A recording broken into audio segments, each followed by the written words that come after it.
Ternyata, dalam kegiatan ekonomi, setidaknya terdapat dua pelaku ekonomi, yaitu produsen dan konsumen.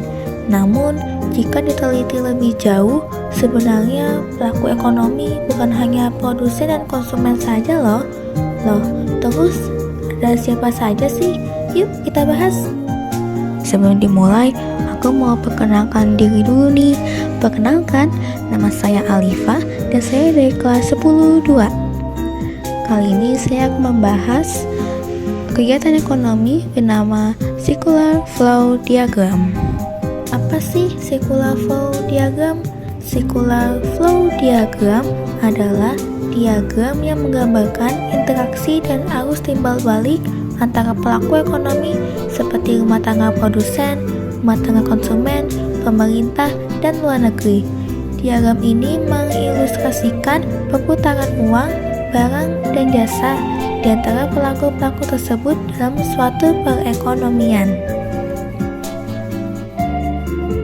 Perekonomian dua sektor atau yang dikenal dengan perekonomian tertutup menggambarkan hubungan sistematis antara RTK dengan RTP. Aliran-aliran pendapatan perekonomian dua sektor diperoleh dari sektor perusahaan yang menggunakan faktor produksi rumah tangga seperti gaji, upah, sewa, bunga, dan untung. Sebagian besar pendapatan rumah tangga digunakan untuk konsumsi. Sisa pendapatan rumah tangga yang tidak digunakan akan masuk ke dalam tabungan di institusi-institusi keuangan. Pengusaha yang ingin melakukan investasi akan meminjam tabungan rumah tangga yang dikumpulkan oleh institusi-institusi keuangan. Perekonomian tiga sektor adalah perekonomian yang meliputi kegiatan dalam sektor perusahaan, rumah tangga, dan pemerintah. Campur tangan pemerintah menimbulkan dua perubahan penting dalam proses penentuan keseimbangan pendapatan nasional. Di antaranya, pungutan pajak akan mengurangi pengeluaran agregat melalui pengeluaran ke atas. Nah, bentuk campur tangan pemerintah dalam bidang perekonomian adalah dengan mengeluarkan kebijakan ekonomi, misalnya kebijakan moneter untuk mengatur investasi dan kebijakan fiskal untuk mengatur perpajakan.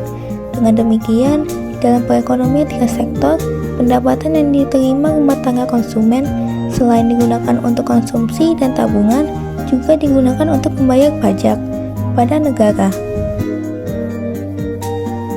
Perekonomian per sektor adalah model ekonomi terbuka yang melibatkan interaksi empat pelaku ekonomi, yaitu rumah tangga konsumen, perusahaan, pemerintah, dan sektor luar negeri. Model ini mengamati aliran pendapatan dan pengeluaran dalam perekonomian yang mencakup kegiatan ekspor dan impor dengan negara lain. Rumah tangga luar negeri lahir karena kebutuhan manusia yang tidak terbatas, sedangkan alat pemuas kebutuhan sangat terbatas. Tidak ada negara yang bisa memproduksi seluruh barang dan jasa yang dibutuhkan penduduk sehingga perlu membeli dari negara lain. Misalnya, Indonesia belum mampu memproduksi pesawat tempur sehingga perlu mengimpornya dari Amerika Serikat. Sebaliknya, Amerika Serikat mengimpor rempah-rempah dari Indonesia. Nah, itu dia penjelasan materi ekonomi yang berjudul Circular Flow Diagram. Mohon maaf jika ada kesalahan kata atau ada informasi yang salah. Terima kasih. Wassalamualaikum warahmatullahi wabarakatuh. Bye bye.